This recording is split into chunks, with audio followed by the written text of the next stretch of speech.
Hello friends, आज की class में हम लोग डिस्कस करेंगे कून-टुकर कंडीशंस को। तो एक प्रॉब्लम लेते हैं और उस प्रॉब्लम के साथ हम डिस्कस करेंगे कि कून-टुकर कंडीशन क्या है। तो कोई एक नॉन लीनियर प्रोग्रामिंग प्रॉब्लम है जिसको हमें कून-टुकर कंडीशन से सॉल्यूशन देना है, उसका ऑब्जेक्टिव फंक्शन हमें फाइंड आउट करना है, उसका ऑब्जेक्टिव फंक्शन को मैक्सिमाइज करना है। तो हमें क्या करना है, find the optimum value of objective function. कोई ऑब्जेक्टिव फंक्शन है जिसका हमें क्या करना है, ऑप्टिमम वैल्यू फाइंड आउट करना है उस ऑब्जेक्टिव फंक्शन का। तो ऑब्जेक्टिव फंक्शन हमारे पास है कि मैक्सिमाइज जेड, ये हमारा ऑब्जेक्टिव फंक्शन है। इसमें हमें क्या करना है, जेड को मैक्सिमाइज कर देना है, उसका मैक्सिमम वैल्यू फाइंड आउट करना है, जो कि एक आपका लीनियर नहीं है, नॉन लीनियर है। यह एक टाइप का नॉन लीनियर प्रोग्रामिंग प्रॉब्लम है जिसका हम कून-टुकर कंडीशन से इसको हम सॉल्व करेंगे। इसका देखेंगे डिफरेंट स्टेप्स कि हम कैसे कून-टुकर कंडीशन से सॉल्व करते हैं। तो इस ऑब्जेक्टिव फंक्शन को हमें क्या करना है, मैक्सिमाइज करना है। और इस ऑब्जेक्टिव फंक्शन का जो वैल्यू है वो 10x1 minus x1 x square plus 10x2 minus x2 square आपका है। इस ऑब्जेक्टिव फंक्शन को हमें क्या करना है, मैक्सिमाइज करना है। 10x1 minus x1 square plus 10x2 minus x2 square को हमें इसको इस ऑब्जेक्टिव फंक्शन को मैक्सिमाइज करना है। तो मैक्सिमाइज करना है, लेकिन कुछ कांस्टेंट हमें गिवन है, कुछ बाउंड्री कंडीशंस हमें गिवन है, जिसके विद इन बाउंड्री कंडीशंस हमें सॉल्व करना है इस प्रॉब्लम को। तो यह प्रॉब्लम जो है वो सब्जेक्टेड टू सम कांस्टेंट्स है, और वह कांस्टेंट हमारा क्या है कि x1 प्लस x2 का वैल्यू जो होगा वो लेस देन इक्वल टू 8 है। यानी कि x1 और x2 आपस में जब ऐड होंगे तो उनके वैल्यू क्या होने चाहिए, 8 या उससे कम होना चाहिए। लेस देन इक्वल टू आपका क्या है, 8 होना चाहिए। दूसरा सब्जेक्टेड टू कांस्टेंट है कि minus x1 plus x2 is less than equal to 5। तो x1 और x2 को, x2 में x1 को माइनस करेंगे तो इसका वैल्यू जो होना चाहिए वो 5 या उससे कम होना चाहिए। तो यह एक टाइप का linear programming non linear programming problem है जिसको हमें कून-टुकर कंडीशन से सॉल्व करना है। एक लास्ट कांस्टेंट भी है जिसको हम बोलते हैं नॉन नेगेटिव कांस्टेंट, जिसमें कि हम कह सकते हैं कि x1 और x2 का जो वैल्यू होगा वह जीरो नहीं हो सकता है, वो हमेशा पॉजिटिव होगा। ये नॉन नेगेटिव कांस्टेंट है। तो इस प्रॉब्लम को हम सॉल्व करते हैं कून-टुकर कंडीशन से। तो हम पहला स्टेप क्या करते हैं कि ये जो हमारा कांस्टेंट है उसको हम रीराइट करते हैं। रीराइट करने का मतलब हम इसमें इसको इक्वेट करते हैं। इक्वेट करने के लिए हम क्या करते हैं, कुछ इसमें ऐड कर देते हैं। दोनों साइड में कुछ में हम क्या करेंगे, उसमें ऐड कर देंगे। तो वो हम अगर ऐड कर देंगे तो हमने यहाँ पे एक वेरिएबल ऐड कर दिया जिसको स्लैक वेरिएबल कहते हैं, वो हमारा s1 स्क्वायर है। इसको हमने क्या कर दिया, यहाँ पे ऐड कर दिया है, हमने स्लैक ऐड कर दिया है। और ताकि ये दोनों, ये जो लेस देन इक्वल टू का सिंबल है वो आपका इक्वल टू के सिंबल में कन्वर्ट हो गया। इसी तरह से हम क्या करेंगे, इस कॉन्स्टेंट में भी हम क्या करेंगे, स्लैक वेरिएबल इंट्रोड्यूस करेंगे, ऐड कर देंगे, और इसको इनइक्वालिटी को इक्वालिटी में हम कन्वर्ट कर देंगे। तो इस तरह से हमने दो स्लैक वेरिएबल s1 और s2 को यहाँ पे इंट्रोड्यूस कर दिया है, और इससे क्या हो गया है कि हमारा जो इनइक्वालिटी था वो इक्वालिटी में कन्वर्ट हो गया है। तो हमने यहाँ, हमारे पास यहाँ पे दो कांस्टेंट है और दोनों कांस्टेंट को एज ए फंक्शन हम लिख सकते हैं। तो हम यहाँ पे लिख देंगे, फर्स्ट कांस्टेंट को g1x लिख देंगे, और सेकंड कांस्टेंट को हम क्या करेंगे, g2x से हम क्या कर देंगे, रिप्रेजेंट कर देंगे। और इस तरह से हम क्या करेंगे, कांस्टेंट को एज ए फंक्शन हम लिखेंगे, और फिर हम उससे में क्या करेंगे, कून-टुकर कंडीशन में हम लैग्रेंजियन फंक्शन निकालते हैं। तो यहाँ पे जो कांस्टेंट्स है उसको as a terms of function हमने लिख दिया है। तो उसके लिए हमने क्या किया, इस 8 को, ये जो हमारा 8 है, इस 8 को हमने क्या कर दिया, इस 8 को इस साइड लेके आ गए हैं। तो ये प्लस में है, यहाँ पे इधर आके माइनस में आ गया। उसी तरह से ये 5 इधर प्लस में है तो इधर आके माइनस में आपका हो जाएगा। तो यहाँ पे हमने दो कांस्टेंट का फंक्शन लिख दिया है। कांस्टेंट का फंक्शन है g1x और g2x। तो यहाँ पे g1x जो कि है equal to x1 plus x2 प्लस s1 स्क्वायर माइनस 8, और g2x हमारे पास है minus x1 plus x2 s2 square, और ये प्लस 5 जो उधर है वो इधर आके माइनस 5 होगा। इस तरह से हमने कांस्टेंट के दो फंक्शन तैयार कर लिए हैं, और हमारे पास ऑब्जेक्टिव फंक्शन है। अब हम क्या करेंगे, हम लैग्रेंजियन फंक्शन लिखेंगे। लैग्रेंजियन फंक्शन क्या है, वो एक फंक्शन है जिसमें आपका क्या होगा, x होगा, s होगा और लैम्डा होगा। तो इसको हम क्या करते हैं, ये जो तीनों फंक्शन है, एक ऑब्जेक्टिव फंक्शन है, दूसरा हमारे पास दो कांस्टेंट के फंक्शन है, इन तीनों फंक्शन को एक साथ लिखते हैं तो उसको बोलते हैं एक लैग्रेंजियन फंक्शन तैयार होता है, जो कि इन टर्म्स ऑफ होगा x, s एंड लैम्डा। तो अभी आगे हम देखते हैं कि कैसे लैग्रेंजियन फंक्शन लिखते हैं। लेग्रांजियन फंक्शन लिखने के लिए हम क्या करते हैं, वेरी सिंपल, इस ऑब्जेक्टिव फंक्शन में क्या करते हैं, जो हमारे पास कॉन्स्टेंट्स हैं उसको लेमडा 1 लेमडा 2 के साथ मल्टीप्लाई करके हम क्या करेंगे, माइनस कर देंगे, और वो हम एक लेग्रांजियन फंक्शन लिख देते हैं। लेग्रांजियन फंक्शन कैसे लिखते हैं वहाँ पे देखते हैं। तो जो प्रॉब्लम है उसका हम लेग्रांजियन फंक्शन लिखते हैं, और इसका लेग्रांजियन फंक्शन जो हो जाएगा वो as a function of x s and lambda होगा। तो यहाँ पे लेग्रांजियन फंक्शन जो हो जाएगा 10x1 minus x1 square plus 10x2 minus x2 square, ये हमारा ऑब्जेक्टिव फंक्शन है। इस ऑब्जेक्टिव फंक्शन में हमने क्या कर दिया है, जो हमारे पास दो कांस्टेंट के फंक्शन है उस दोनों कांस्टेंट के फंक्शन को लेमडा 1 और लेमडा 2 के साथ हमने क्या कर दिया, उसमें मल्टीप्लाई कर दिया है, और लेमडा 1 लेमडा 2 के साथ मल्टीप्लाई करके हमने उसको सब्ट्रैक्ट कर दिया है। तो इस तरह से हमने क्या कर दिया है कि यहाँ पे हमारा लेग्रांजियन फंक्शन तैयार है।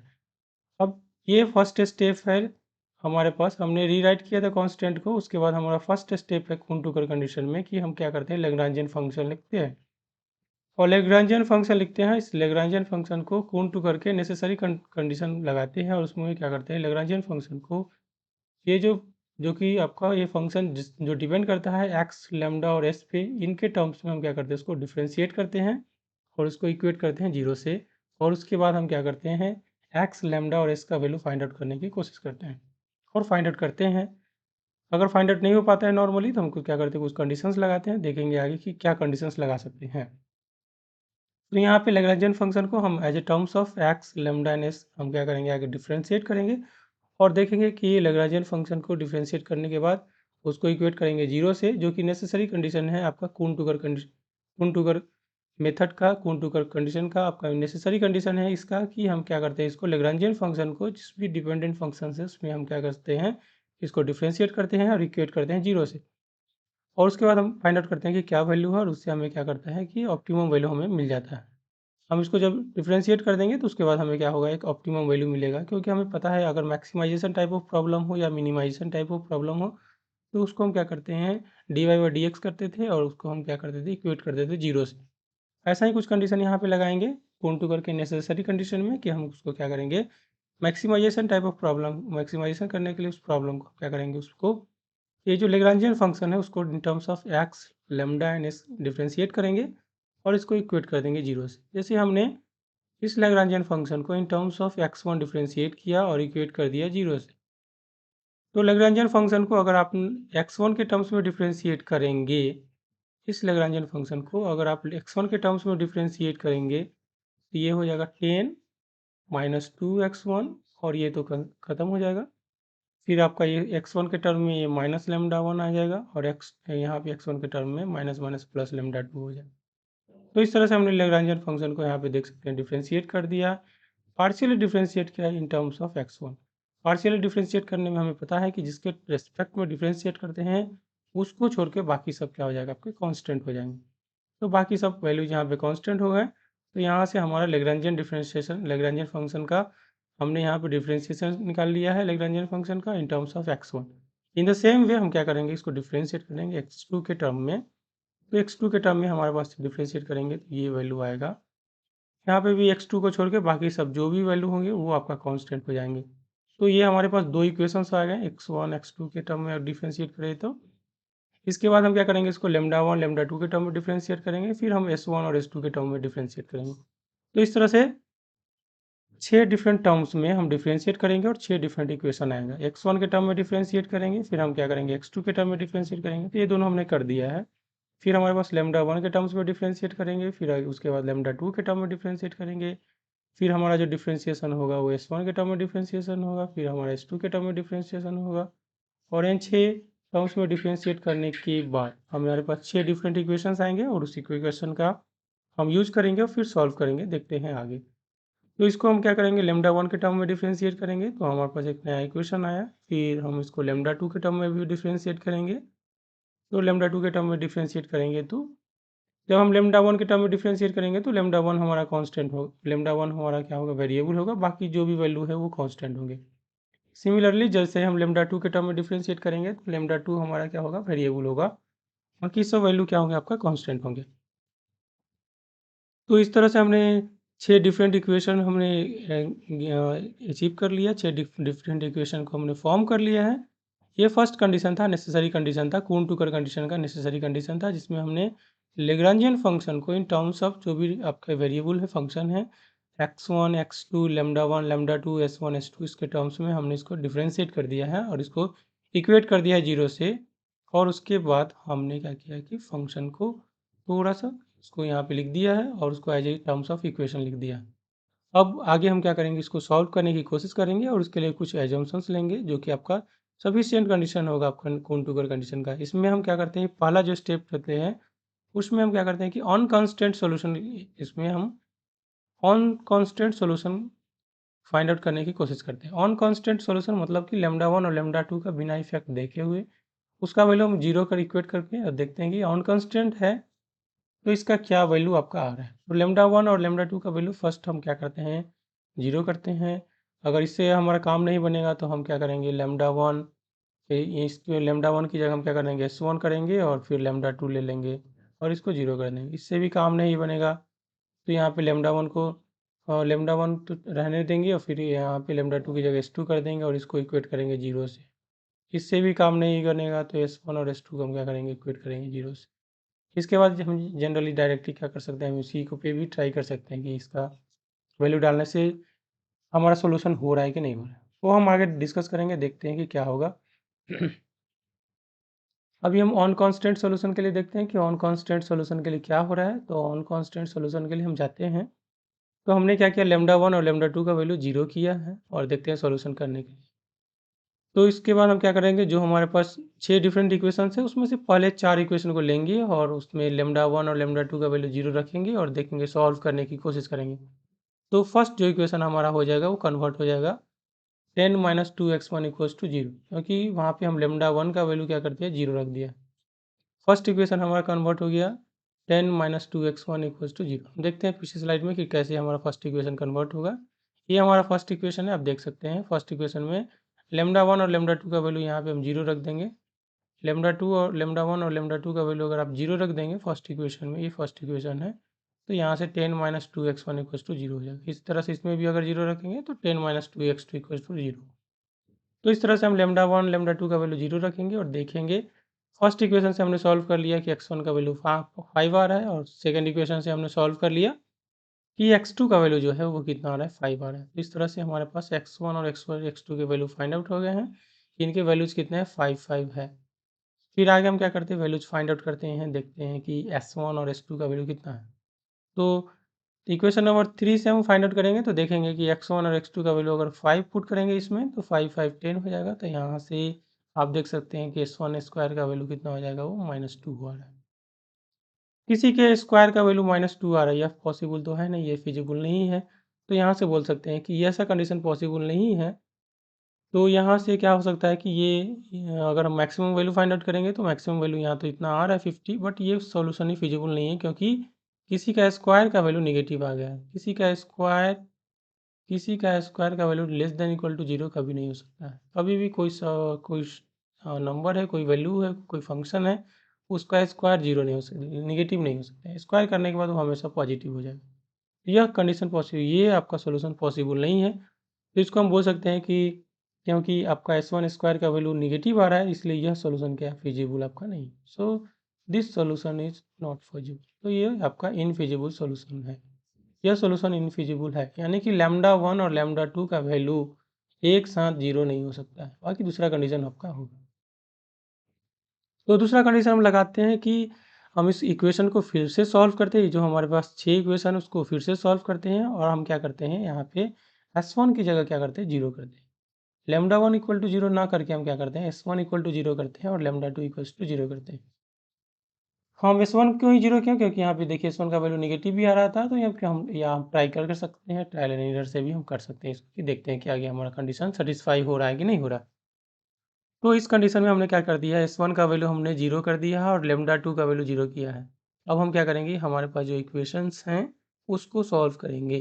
तो फर्स्ट इक्वेशन को अगर हम सॉल्व करेंगे तो लैम्डा 1 उसमें रहेगा क्योंकि लैम्डा 1 का वैल्यू 0 नहीं है।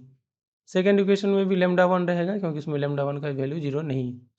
इन दोनों इक्वेशन से हम क्या करेंगे, लैम्डा 1 को हटा देंगे, कर लैम्डा 1 को यहाँ से दोनों से घटा दें, यहाँ से कैंसिल आउट कर देंगे तो ये x1 और x2 के टर्म में एक इक्वेशन आपका आ जाएगा। तो यहाँ से x1 और x2 के टर्म में इक्वेशन आया, दोनों में अगर आप लेमडा 1 लेमडा 2 इसको इधर लेके आ जाएंगे तो इसको भी इधर लेके आ जाएंगे, तो लेमडा 1 इक्वल टू इतना इतना हो जाएगा।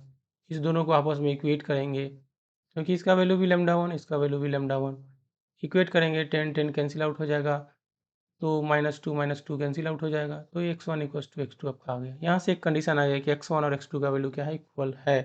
क्या वैल्यू है हम आगे देखते हैं। फिर हम इक्वेशन नंबर 3 से आते हैं और उसमें हम क्या करते हैं कि उसमें भी हम क्या करते हैं, इक्वेशन नंबर 3 में आपका क्या करते हैं कि इसकी कंडीशन लगाते हैं S1 और लेमडा 2 अगर है तो उसको हम 0 कर देते हैं। तो S1 है उसमें, तो हम S1 का वैल्यू 0 रख दिया है, तो यहाँ से ये वैल्यू आ रहा है।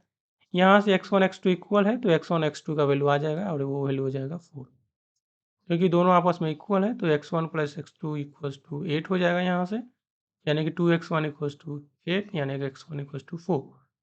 x1 x2 का वैल्यू अगर हम रखेंगे इक्वेशन नंबर 4 में, तो यहाँ से हमारे पास s2 का स्क्वायर आ जाएगा, और s2 का स्क्वायर कितना आ रहा है, 0.5 आ रहा है। तो यहाँ से देख सकते हैं s2 स्क्वायर पॉजिटिव आ रहा है, तो कह सकते हैं कि ये सोल्यूशन हमारा क्या है, फिजिबल है, क्योंकि किसी का स्क्वायर का वैल्यू पॉजिटिव आ रहा है तो वो सही है, गलत नहीं हो सकता है।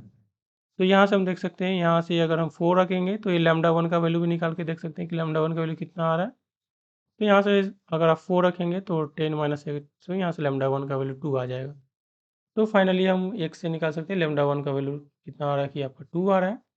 अब हम इसका क्या करते हैं, जो ऑब्जेक्टिव फंक्शन है उसका मैक्सिमम वैल्यू फाइंड आउट कर लेते हैं, और ऑब्जेक्टिव फंक्शन है हमारे पास 10x1 - x1² + 10x2 - x2², और x1 और x2 का वैल्यू हमारे पास कितना है, 4 4 है, x1 = 4 है, x2 = 4 है। ये हमने अभी ऑप्टिमम वैल्यू फाइंड आउट किया है, जिसमें s1 s2² आपका क्या है, ग्रेटर देन 0 है, तो ये हमारा फिजिबल सोल्यूशन है। तो यहाँ पे 4 4 वैल्यू रख देंगे तो देखेंगे कि हमारे पास जो वैल्यू आ रहा है, मैक्सिमम जो आ रहा है ऑब्जेक्टिव फंक्शन का वैल्यू कितना आ रहा है, 48 आ रहा है। और यह मैक्सिमम वैल्यू कब आ रहा है, जब हमारे पास लैम्डा 1 का वैल्यू आपका लैम्डा 1 का वैल्यू 2 है, x1 का वैल्यू 4 है और x2 का वैल्यू 4। बाकी आपका s1 का वैल्यू 0 है, और लैम्डा 2 का वैल्यू आपका कितना है, 0 है। s2² हमारे पास कितना आया है, 5 आया है, तो s2² हमारे पास कितना है, 5 है। इस तरह से हमारे पास जो 6 डिफरेंट वेरिएबल है उसके हम वैल्यू फाइंड आउट कर लिए हैं, और यहाँ से देख सकते हैं कि वैल्यू कितने आ रहे हैं। तो हमारा ऑब्जेक्टिव फंक्शन का मैक्सिमम वैल्यू जो आ रहा है वो आपका 48 आ रहा है, और वो 48 आ रहा है, तो ये हम कह सकते हैं this solution satisfy both the conditions. ये आपका नेसेसरी कंडीशन और सफिशिएंट कंडीशन को भी लगा रहा है, कि नेसेसरी कंडीशन था कि आपका जो लैग्रेंजियन फंक्शन है उसको हम इक्वेट टू 0 करेंगे, और सफिशिएंट कंडीशन है कि लैम्डा 1 s1 = लैम्डा 2 s2 होना चाहिए, तो यहाँ पे हो रहा है s1 का वैल्यू 0 है और यहाँ पे लैम्डा 2 का वैल्यू 0 है, तो दोनों का वैल्यू आपस में इक्वल है, और इसका वैल्यू कितना आ रहा है, 0 आ रहा है। तो इस तरह से हम देख सकते हैं कि जो कुन-टुकर कंडीशन है उसके दोनों कंडीशन सेटिस्फाई हो रहे हैं, तो कह सकते हैं कि यह जो फंक्शन है यह इसका ऑब्जेक्टिव फंक्शन का मैक्सिमम वैल्यू है, और इस तरह से हम इसका मैक्सिमम वैल्यू फाइंड आउट करते हैं। तो यह हमारा ऑब्जेक्टिव फंक्शन का मैक्सिमम वैल्यू आ रहा है, और मैक्सिमम वैल्यू कितना आ रहा है, 48 आ रहा है, और कब आ रहा है मैक्सिमम वैल्यू, जब हमारे पास x1 और x2 का वैल्यू कितना है, 4 4 है। तो इस तरह से हमने ये आपका जो नॉन लीनियर प्रोग्रामिंग प्रॉब्लम था उसको हमने सॉल्व कर दिया है, और देख लिया कि वैल्यू कितना आ रहा है, ऑब्जेक्टिव फंक्शन का मैक्सिमम वैल्यू कितना आ रहा है। तो इस तरह से हमने एक प्रॉब्लम के साथ कोन-टुकर कंडीशन को डिस्कस किया है। एक नए प्रॉब्लम के साथ हम अगेन एक कोन-टुकर कंडीशन को डिस्कस करेंगे नेक्स्ट क्लास में। Thank you so much class attend करने के लिए। See you in the next class. Thank you so much.